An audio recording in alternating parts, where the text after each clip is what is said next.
Hello everyone. Today we will start Improvement in Food Resources class 9 का chapter अब हम start करेंगे. ठीक है. चलो स्टार्ट करते हैं. इम्प्रूवमेंट इन फूड रिसोर्सेज में ये जो हमारा चैप्टर है ये 2 पार्ट्स में डिवाइडेड है. पहला है एग्रीकल्चर एंड दूसरे में एनिमल हस्बेंड्री. ये 2 टाइप्स में क्या है, डिवाइडेड है. ठीक है. ये देखो, सबसे पहले यहाँ पे एग्रीकल्चर, हम इस वीडियो में भी एग्रीकल्चर कवर करेंगे. एग्रीकल्चर में क्या है, क्रॉप वेराइटी इम्प्रूवमेंट. ठीक है. पहला पार्ट ये हो गया. दूसरा crop production improvement. Third crop protection management. 3 types में पाया जाता है कौन, agriculture. And next is animal husbandry. ये नेक्स्ट पार्ट होता है. पार्ट 1 ये है हमारा, पार्ट 2 ये है. ठीक है. Cattle farming, poultry farming, fish production, apiculture. Tension नहीं लेनी, पूरे चैप्टर में हम ये पढ़ेंगे. अच्छी तरह से एक एक चीज समझाऊंगी. No need to take any tension. ठीक है जी. अभी हम एक एक करके पढ़ेंगे. ओके. सबसे पहले हमारा है क्रॉप वेराइटी इम्प्रूवमेंट. क्या है हमारा, क्रॉप वेराइटी इम्प्रूवमेंट हम पढ़ेंगे. तो इसमें क्या है, क्रॉप वेराइटी इम्प्रूवमेंट में हायर ईल्ड. हायर ईल्ड का मतलब है कि जो क्रॉप्स हैं इन क्रॉप्स की अच्छी से ग्रोथ करनी. ठीक है. इम्प्रूव्ड क्वालिटी, क्वालिटी को इम्प्रूव करना है. कैसे इम्प्रूव कर सकते हैं हम, जैसे कि अच्छे अच्छे सीड्स यूज करके, अच्छी क्वालिटी के सीड्स यूज करके हम अपनी क्वालिटी जो है क्रॉप्स की वो इंक्रीज कर सकते हैं. राइट. फिर आता है बायोटिक एंड अबायोटिक फैक्टर्स. जो अबायोटिक और बायोटिक रेजिस्टेंस, इसमें क्या होता है, एक मिनट, ये देखो, ये जो बी है, बी मतलब कि बायोटिक. ठीक है. तो बायोटिक में क्या होता है, बायोटिक में ये होता है कि ना, जैसे कि हमने क्रॉप उगाई है तो इंसेक्ट्स हो गए. ठीक है. पेस्ट, इंसेक्ट्स, कीड़े मकोड़े, वो क्या करते हैं, वो मतलब कि क्रॉप को साड़ देते हैं, खा जाते हैं. ठीक है. तो खराब हो जाती है ना हमारी फसल. तो तो बायोटिक में क्या आते हैं, इंसेक्ट्स वगैरह आते हैं. हमारे कौन आते हैं, इंसेक्ट्स आते हैं. और अबायोटिक में कौन आते हैं, अबायोटिक में, अबायोटिक में हमारे आते हैं, जैसे कि हम कह सकते हैं, पहले बायोटिक तो आपको समझ आ गया ना. बायोटिक मतलब कि इंसेक्ट्स हो गए, कोई भी कीड़े मकोड़े. ठीक है. अबायोटिक, अबायोटिक में मान लो फर्टिलाइजर्स, हमने बहुत सारे, बहुत ज्यादा मात्रा में फर्टिलाइजर्स और मैन्योर यूज कर लिया. ठीक है. तो उसमें क्या होगा, ये सब क्या है, खाद, मतलब कि खाद हमने अगर ज्यादा यूज कर ली, ठीक है ना, तो फिर क्या होगा, ज्यादा तो खराब ही करेगा ना फसल को. ज्यादा केमिकल्स डालिए तो ये होगी नॉन लिविंग. बायोटिक मतलब लिविंग, अबायोटिक मतलब नॉन लिविंग चीजों से. तो इन चीजों से भी खराब हो सकती है. ठीक है. नेक्स्ट पे आ जाते हैं चेंजिंग मेच्योरिटी ड्यूरेशन. मतलब कि हमने, मतलब इतनी अच्छी क्वालिटी के मान लो सीड्स यूज किए, जो कि जो फसल 1 साल में उग रही थी अब उसको कम टाइम लग रहा है. अब हम 1 साल में 2-3 फसलें उगा पा रहे हैं. ठीक है, समझ रहे हो. तो वाइडर अडेप्टेबिलिटी, इसमें क्या है, अडेप्टेबिलिटी करना. जैसे कि मान लीजिए वेदर कंडीशंस होगी, वाटर वगैरह, तो अडेप्ट करना क्रॉप का. ठीक है. जिससे हम इजिली 2 या 2 से ज्यादा क्रॉप्स उगा सके अपने लैंड पर. फिर है डिजायरेबल एग्रोनॉमिक करेक्टरिस्टिक्स. ये एग्रोनॉमिक करेक्टरिस्टिक्स का मतलब क्या होता है, इसका मतलब होता है कि अ, जैसे कि सीरियल्स या जो भी है, ठीक है, सीरियल्स वगैरह क्रॉप्स को उगाने के लिए हमें, देखो, टॉल नहीं, देखो छोटे प्लांट्स चाहिए ना, स्मॉल प्लांट्स चाहिए. ठीक है. और यही अगर हमें किसी एनिमल को, जानवरों को अगर खिलानी हो क्रॉप्स, तो हमें लंबे चाहिए, लंबे चाहिए, है ना, सीरियल्स वगैरह. तो ये हमें टॉलर चाहिए. राइट. टॉलर चाहिए क्यों, क्योंकि हमने खिलाना है उन्हें. और हमें ये सीरियल्स छोटे चाहिए. ठीक है. छोटे को हम कहते हैं ड्वार्फ. क्या कहते हैं हम इसे, ड्वार्फ कहते हैं छोटे वालों को. ठीक है. छोटे वाले जो प्लांट्स हैं वो इसलिए छोटे हम चाहते हैं क्योंकि वो इजीली खा सके एनिमल्स. तो इन्हीं कंडीशंस, इन्हीं करेक्टरिस्टिक्स को हम एग्रोनॉमिक करेक्टरिस्टिक्स कहते हैं. ओके. आगे आ जाते हैं हम. अब हम पढ़ेंगे क्रॉप प्रोडक्शन इम्प्रूवमेंट. क्या पढ़ेंगे, क्रॉप प्रोडक्शन इम्प्रूवमेंट. तो सबसे पहला हमारा है न्यूट्रिएंट मैनेजमेंट। क्या है? Nutrient management. तो plant also require nutrients. Plants को क्या चाहिए? न्यूट्रिएंट्स चाहिए उनकी ग्रोथ के लिए, राइट? क्या चाहिए प्लांट्स को? न्यूट्रिएंट्स चाहिए उनकी ग्रोथ के लिए। Nutrients are supplied to plants by air, water and soil. ठीक है ना? न्यूट्रिएंट्स सप्लाई होते हैं प्लांट्स में किसके through? Air, water and soil के थ्रू। तो यहाँ पे 16 न्यूट्रिएंट्स हमें मिलते हैं जो कि इंपॉर्टेंट होते हैं प्लांट्स के लिए। ठीक है। अब एयर, हवा होगी, वाटर हो गया। अब हवा जैसे कि कार्बन डाइऑक्साइड, वहां से O2, एंड वाटर पानी में H2O, ये सारे elements, hydrogen and oxygen soil में।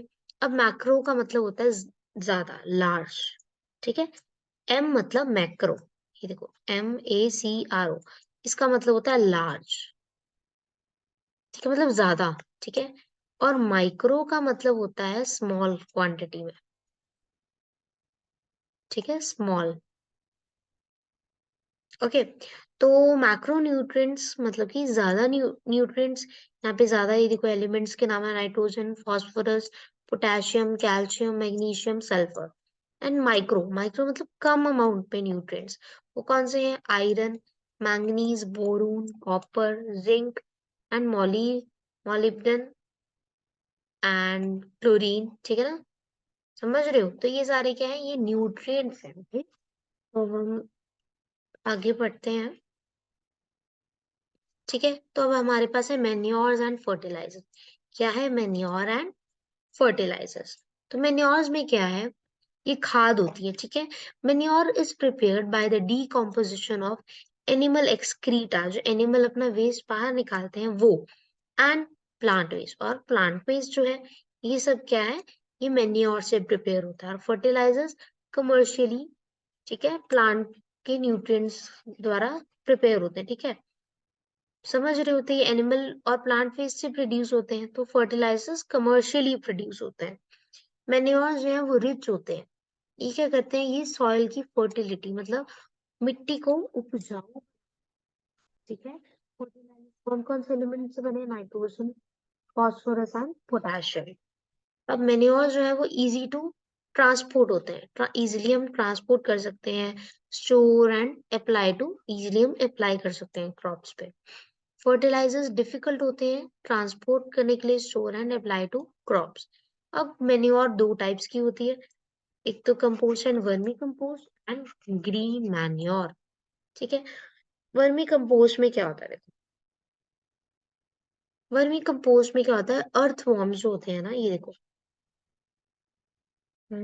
is a process in which the earthworms convert the organic waste into manure in high nutritional content. ठीक है। हाईली मतलब कि रिच बनाते हैं, समझ रहे हो, फर्टिलिटी में। कौन? इसे हम वर्मी कंपोस्ट कहते हैं। देन आते हैं हम ग्रीन मैन्योर पे। Green manure is prepare from some green plants. Green plant से प्रिपेयर होता है, जैसे कि sun hemp which are embedded into soil by ploughing. Then irrigation, irrigation मतलब पानी देना। India has a wide variety of water resources and highly varied climate, जैसे कि वेल्स हो गए, tanks and rivers. Then cropping patterns. C part क्या है हमारा? क्रॉपिंग पैटर्न्स, मतलब अलग अलग टाइप के क्रॉपिंग करना। पहली होगी मिक्स क्रॉपिंग। कैसी क्रॉपिंग? मिक्स क्रॉपिंग करना।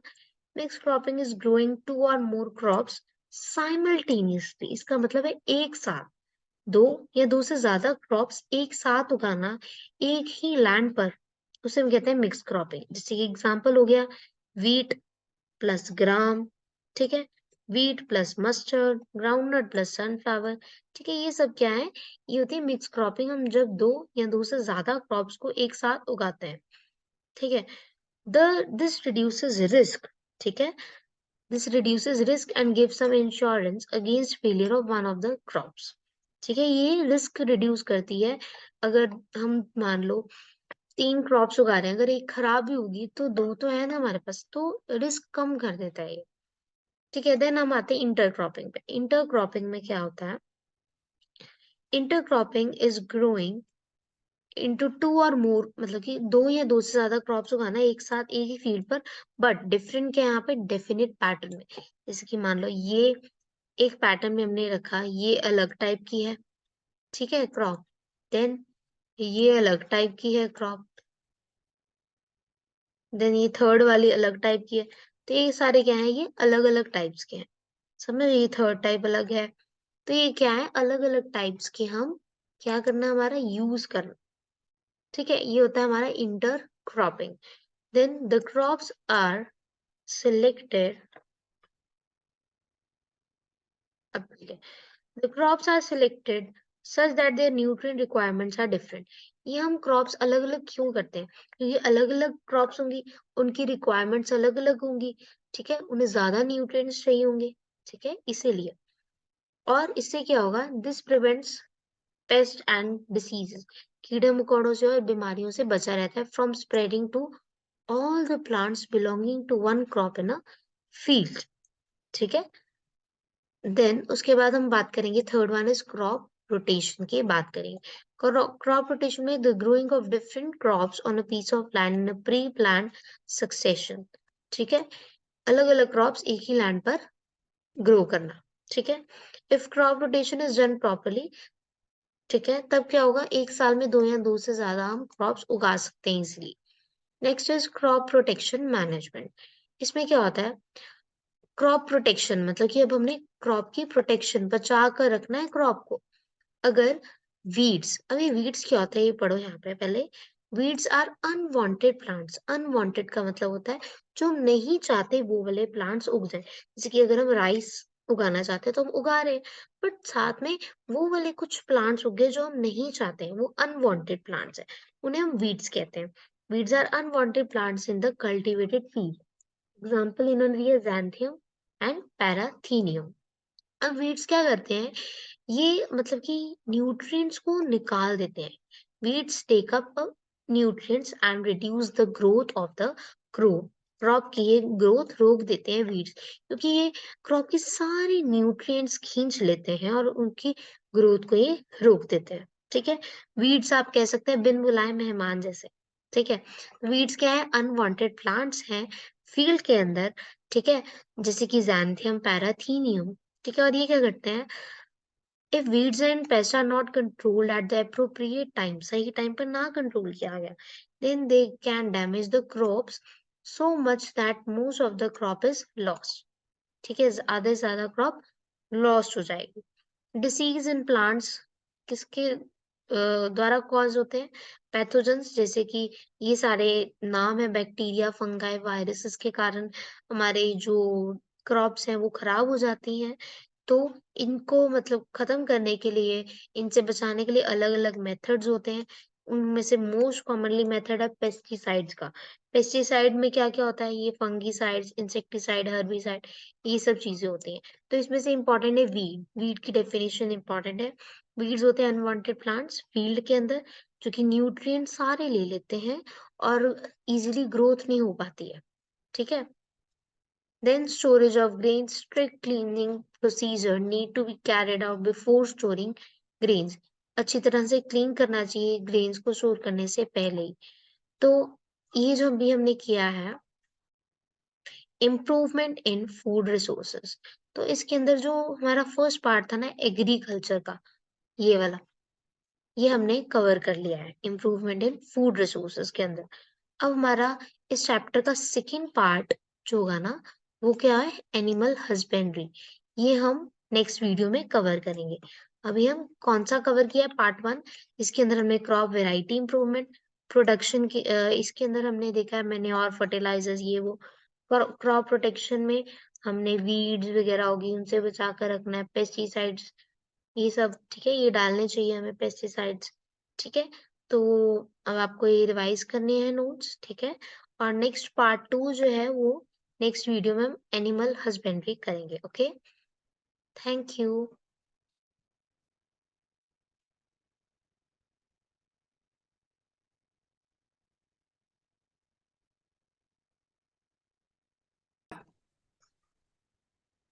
Okay, today we will start animal husbandry. ठीक है, इम्प्रूवमेंट इन फूड रिसोर्सेज का जो हमारा सेकेंड पार्ट है, अब हम वो करेंगे, एनिमल हस्बेंड्री को डिस्कस करेंगे सारा।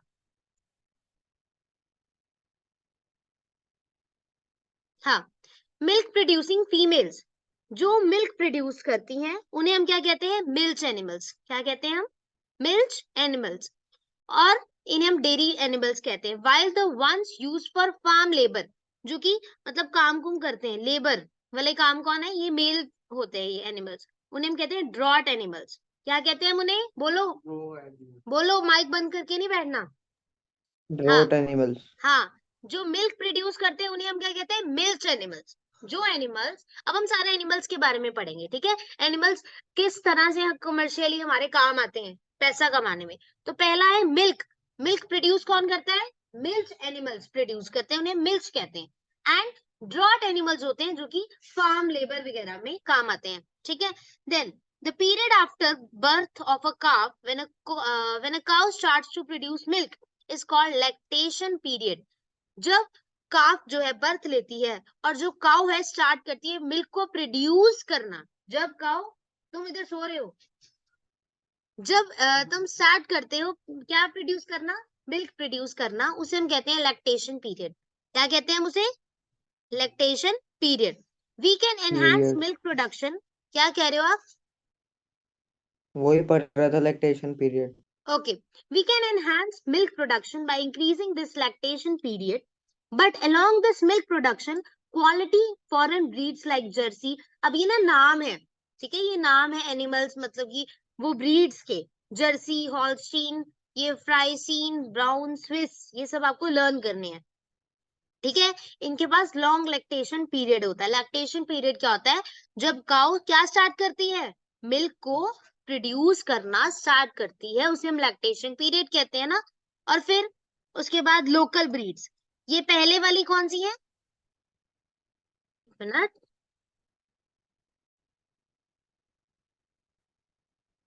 हाँ, देखो, जो लोकल ब्रीड्स है ना उनके अलग नाम है।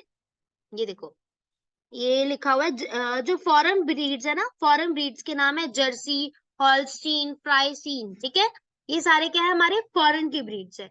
देन हमारे पास आए हैं लोकल ब्रीड्स, इनके भी नाम आपने लर्न करने हैं। ये है रेड सिंधी, साहिवाल एंड गिर, ठीक है?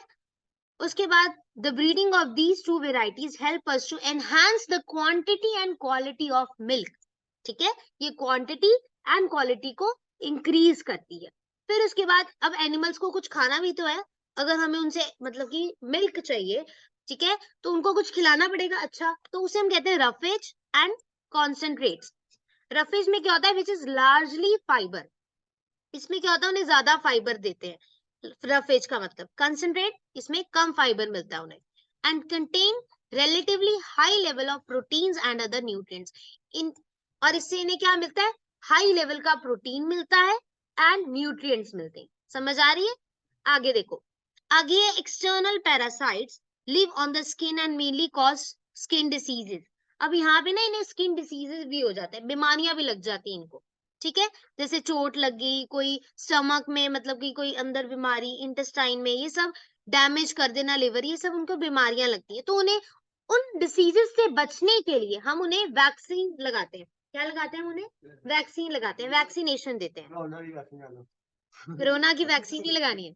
Vaccination are given to farm animals, ठीक है, against many major viral and bacterial diseases. ये वैक्सीनेशन लगाई जाती है एनिमल्स को ये डिसीजेस, बीमारियों से बचाने के लिए। तो अभी तक एनिमल हस्बेंड्री के अंदर हमें मतलब कि ये अभी हमने पढ़ा है मिल्क प्रोड्यूसिंग का, ठीक है? उसके बाद अब हम पढ़ेंगे पोल्ट्री फार्मिंग। पोल्ट्री क्या होता है? पोल्ट्री होता है मुर्गी पालन। क्या होता है? मुर्गी पालन। तो देखो, जो लेयर्स, ये तो येलो ही है, चेंज करते हैं कलर, हम ये ले लेते हैं, ठीक है? तो देखो, farm to produce layers for eggs, जो एग देती हैं उन्हें हम लेयर्स कहते हैं। और जो मीट लेते हैं जिनसे हम, उन्हें हम ब्रॉयलर्स कहते हैं। समझ आ गई? ये आपको पता होना चाहिए, बच्चों को यही नहीं पता होता ब्रॉयलर क्या है, लेयर क्या है। तो लेयर मतलब कि जो एग्स प्रोड्यूस करते हैं, मीट, जो मीट प्रोड्यूस करते हैं उन्हें हम ब्रॉयलर्स कहते हैं। समझ आ रही है? आगे फिर daily food requirement for broilers is protein rich with broiler समझ एड्यूकैट नहीं आई। फैट। क्या? ब्रॉयलर समझ नहीं आई। ब्रॉयलर जो मीट, जिनसे हम, जिनकी स्किन ले सकते हैं, मीट बनाते हैं जिसे हम, समझ रहे हो? हम्म। जो देखो ना, जो मतलब कि जो एनिमल्स हम जिनकी हम मीट बना सकते हैं, मीट पता है ना, जिससे हम मीट खाते हैं, चिकन वगैरह, वो चीजें जिससे मीट बनता है उन्हें ब्रॉयलर कहते हैं, ठीक है। और जिनसे एग मिलता है हमें, जिन एनिमल से हमें एग मिलता है उन्हें हम लेयर्स कहते हैं। नहीं समझ आई? आगे पक्का कि नहीं? सच बोलना। आगे आगे आगे। ठीक है। हाँ, एग्स जो है, देखो एग्स, जिससे एग्स मिलते हैं उन्हें लेयर्स, जिनसे मीट मिलता है हमें उन्हें ब्रॉयलर्स कहते हैं। ओके, फिर उसके बाद देखते हैं, ये रहा the level of vitamin A और के। जो हमें विटामिन ए और के मिलता है ना, ये देखो विटामिन ए एंड के हमें मिलता है, ठीक है। देखो दोबारा पढ़ते हैं, the ration daily food requirement for broilers is protein rich with adequate fat. अब ब्रॉयलर्स को खाने के लिए कुछ चाहिए, चाहिए ना कुछ खाने के लिए, तो उस खाने से उन्हें क्या मिलता है? उस खाने से उन्हें विटामिन ए और विटामिन के मिलता है, ठीक है। समझ आ रही है? आगे, poultry fall suffer from a number of diseases. अब ये नंबर ऑफ डिसीजेस मतलब बीमारियों से भी सफर करते हैं। ये बीमारियों के नाम लिखे हैं, वायरस, बैक्टीरिया, फंगाई, पैरासाइट्स, ठीक है। और यहाँ तक कि उन्हें न्यूट्रिशनल डेफिशिएंसीज मतलब कि कमी भी हो जाती है न्यूट्रिशन की, ठीक है। Then these necessitate proper cleaning, sanitation and spraying of disinfectants at regular intervals, ठीक है। उसके बाद इन्हें हमें क्लीन मतलब कि साफ करना चाहिए, स्प्रे सैनिटेशन करना चाहिए, जिनसे ये बीमारियां उनकी हट सके। तो पोल्ट्री फार्मिंग समझ आ गई। एग्स मतलब कि लेयर्स, मीट, ब्रॉयलर्स। अब उन्हें कुछ खाने के लिए चाहिए, तो जो हम खाना देते हैं उससे उन्हें विटामिन ए और विटामिन के मिलता है, ठीक है, जो कि उनके लिए अच्छा होता है। फिर उसके बाद उन्हें बीमारियां लगती हैं, वायरस, बैक्टीरिया, फंगाई, पैरासाइट्स, ये सब। उनसे बचने के लिए हम क्या देते हैं उन्हें? क्लीनिंग, ठीक है, उन्हें साफ सुथरी सब कुछ देते हैं, सैनिटेशन करते हैं, स्प्रे करते हैं, ठीक है। नेक्स्ट अब हम आते हैं थर्ड पे, फिश प्रोडक्शन। क्या करेंगे अब हम? Fish production. तो अब ये फिश, इसको छोटा कर लेती हूँ, एक मिनट। हाँ, नजर तो आ रहा है ना, इतना भी नहीं छोटा हुआ। ये फिश प्रोडक्शन ऊपर चला गया, इसके एरो नीचे। ओके, फिश प्रोडक्शन ना टू टाइप्स की होती है। कितने टाइप्स की? टू टाइप्स की। एक है कैप्चर फिशिंग और दूसरी होती है कल्चर फिशिंग, ठीक है। कैप्चर में क्या होता है? जो हमें नेचुरल रिसोर्सेज से मिलती है, ठीक है। And the other way is fishing farming, ठीक है। अब देखते हैं कल्चर। जो कल्चर फार्मिंग है ना, सॉरी कल्चर फिशिंग है जो, वो दो टाइप्स की होती है, एक्वा एंड मरीन। एक्वा होता है फ्रेश वाटर एंड मरीन होता है खारा पानी, ठीक है। एक्वा फ्रेश वाटर, मरीन, ये देखो एक्वा लिखा ना, एक्वा फ्रेश वाटर, मरीन जो खारा पानी। अब एक्वा के अंदर फिशेस तैरती हैं। देखो, popular marine fish varieties include, अब ये ना नाम है, ये इंपॉर्टेंट होते हैं नाम ये फिशेस के, ठीक है। Pomfret, mackerel, tuna, sardines. दो के याद रखो, दो तीन मैक्सिमम। ये तो आज पूछा था। हाँ, क्या तो करने पड़ेंगे ना। हो गया है। हाँ, पूरा हो गया।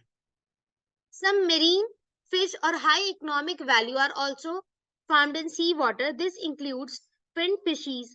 अब ये देखो, ये मरीन फिशेस के नाम है। वो किसके थे?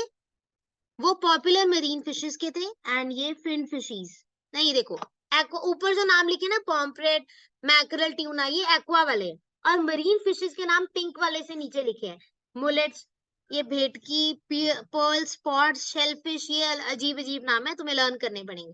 एक्वा के ऊपर लिखे हैं और पिंक से जो लिखे हैं वो हमारे हैं मरीन के। समझ आ रही है? ये लर्न करना पड़ेगा, इसमें समझाने वाला कोई है ही नहीं।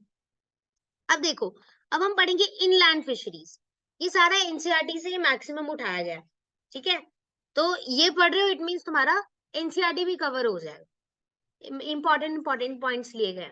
Okay, fish culture is sometimes done in combination with a rice crop. अब पता है क्या होता है? हम जैसे कि राइस उगाते हैं, हम क्या उगाते हैं? राइस। तो हमें पता है राइस जब हम उगाते हैं ना, तो आपको पता है राइस के लिए भी बहुत ज्यादा पानी चाहिए होता है ना, पानी चाहिए होता है ना, जिससे फिश ग्रो हो सके। इसीलिए अब फिश, फिश नहीं सॉरी, राइस, चावल उगाना है, चावल उगाने के लिए हमें बहुत सारा पानी चाहिए। अब इतना पानी होता है वहां पर, हम वहां पे फिशेज उगा मतलब फिशेज रख सकते हैं वहां पे, ठीक है। इतना पानी होता है, देखो, so that fish are grown in the water. जो राइस उगाते हैं ना, उस वाटर में हम फिश उगा सकते हैं। और ये एक इकोनॉमी की तरह मतलब कि हमारा फायदा भी हो जाएगा इससे। समझ रहे हो? Food available in all parts of the pond is used as cattlers or surface feeders. अब देखो ये ना एग्जाम्पल दिया हुआ है, ये वाला, ये पानी है, कह रहे सबसे टॉप पे इन फिशेस को रखना है हमें, ये नाम दिया हुआ है इन्होंने, ठीक है। दूसरे पे मिड लेवल पे ये वाली फिशेस रखनी है, तीसरे पे ये वाली, अभी नाम दिए इन्होंने। कैटलस जो है वो सरफेस पे रखेंगे हम, and rohus feed in the middle, middle में ये रोहस डाली है इन्होंने। इससे पता है क्या होता है, ये जो तीनों फिशेस है ना, 1 2 3, ये जो तीनों फिशेस हैं ये अलग अलग डिफरेंट वेराइटी की है, अलग अलग है, इनके जो इनका जो खाना होगा वो भी अलग अलग होगा। तो जो हम डालेंगे ना खाना पानी में, पोंड में डालेंगे, अब सबको अलग अलग चाहिए। देखो इसको अलग, इसकी अलग मतलब कि चाहिए होगा इसको खाना, इसको अलग। तो इससे क्या होगा, कंपटीशन नहीं होगा उसके अंदर, लड़ाई नहीं होगी कि भाई मुझे चाहिए खाना, मुझे चाहिए, क्यों कंपटीशन क्यों नहीं होगा, क्योंकि सबकी पसंद अलग अलग है, ठीक है ना। इस वाले की अलग है, इस वाले की अलग, इस वाले की अलग है ना, तीनों की अलग अलग है, तो इसलिए कंपटीशन नहीं होगा, यहाँ पे यही चीज लिखी है। देखो, can use all the food in the pond without competing with each other, एक दूसरे से लड़ाई किए बिना ही ये इजीली खाना खा लेंगे, okay. This increases the fish yield from the pond, समझ आ रही है, हमारे राइस भी ओके एंड फिशेस भी, ठीक है, फिशेस भी हम वहां पे कर सकते हैं काम अपना। देन बी कीपिंग, ठीक है। अब हनी बी जो होती है, ठीक है, हनी इज वाइडली यूज्ड, अब हनी शहद जो होता है, हनी बी क्यों हम यूज करते हैं, उससे हमें शहद मिलता है एंड वैक्स मिलती है, ठीक है। हनी हनी मिलती है एंड वैक्स मिलती है, 2 चीजें हमें मिलती हैं बी कीपिंग से, ओके। और ये इंपॉर्टेंट और कॉमन नेम है, आपको लर्न करने इंडियन बी के, ओके। तो देखो एपिस कैरेना इंडिका जो कि है commonly known as Indian bee, ठीक है। अब डोरसाटा रॉक भी है, ये नाम है, कॉमन नेम है। जैसे फ्लोरे, फ्लोरे जो है वो क्या है, इटालियन बी वेराइटी है, इटालियन बी है फ्लोरे। एंड मेलीफेरा जो है वो also been brought in to increase yield of honey, ये नाम है, थोड़े बहुत इंडियन वाली बी के नाम लर्न कर लो, रॉक बी का आपको पता होना चाहिए, इटालियन बी का, ठीक है। The value of quality of honey depends upon the pasturage और the flowers available for the bees for nectar and pollen collection. अब जो क्वालिटी है हनी की, अगर अच्छे फ्लावर्स होंगे, अब हनी भी जाके फ्लावर्स पे बैठती है ना, उससे वो लेती है शहद, ठीक है, समझ रहे हो। तो क्या होगा, अगर अच्छी क्वालिटी के फ्लावर्स होंगे, अगर अच्छी क्वालिटी के फ्लावर्स होंगे तो हनी बी जो है वो अच्छा हनी देगी, हमें अच्छी क्वालिटी का हनी मिलेगा, तो वही चीज इन्होंने यहाँ पर कही है, ओके। एंड ये तो खत्म भी हो गया, समझ आइए।